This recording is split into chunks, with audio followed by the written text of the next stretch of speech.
उस्ताद ता छो परेशान हो?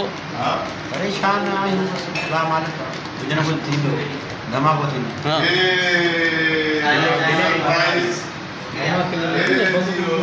दादा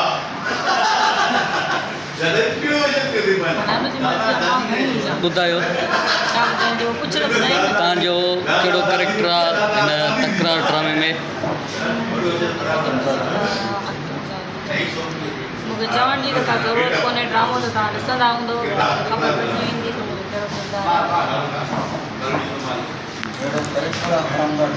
हे असांजो दोस्त पिरी प्यारो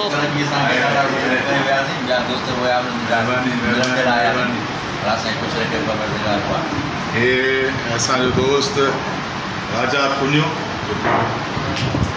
तकरार जे नवाब खान जो सुल्तान हुयो, दादा दादा कंदो हुयो। शुरू थी वियो एक ॿी सीरियल में नए गेटअप। गौरी भाई नींद आ रही है क्या? यार आप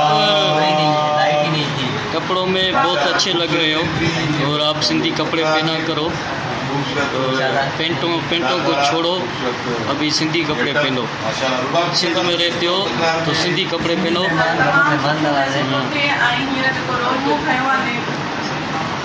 हाँ बेहतरीन रोल है, तमाम बेहतरीन रोल है जो न्यू ही मतलब कैरेक्टर्स आया न्यू गेटअप तव्हांखे नज़र ईंदो। ये असांजो ना थर्ड गेटअप आहे। इंशाल्लाह तव्हां ॾिसंदा ईंदा असांजो वे, असांजा रोल ऐं असांजी अदाकारी सर सां गॾु इंशाल्लाह तमामु सुठे तरीक़े सां तव्हांखे हिकु केमिस्ट्री सुठी नज़र ईंदी, थोरो तकरार नज़र ईंदी ऐं हिन ड्रामे में तव्हांखे अमेज़िंग तव्हांखे अञा मतिलबु शेप नज़र ईंदो। सो होप्सो ॾिसंदमि साईं तकरार जा उहे एपिसोड जेके ईंदा ऐं धमाकेदार। तव्हांखे शेड्यूल यादि जी हाँ दादा जेके हूंदा कंदा। तमामु बहितरीनु तव्हांजो कैरेक्टर आहे तकरार में, लाला जो कैरेक्टर।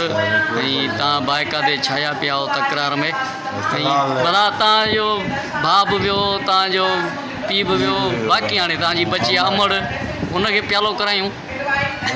राइटर जी मर्ज़ी आहे प्रोडक्शन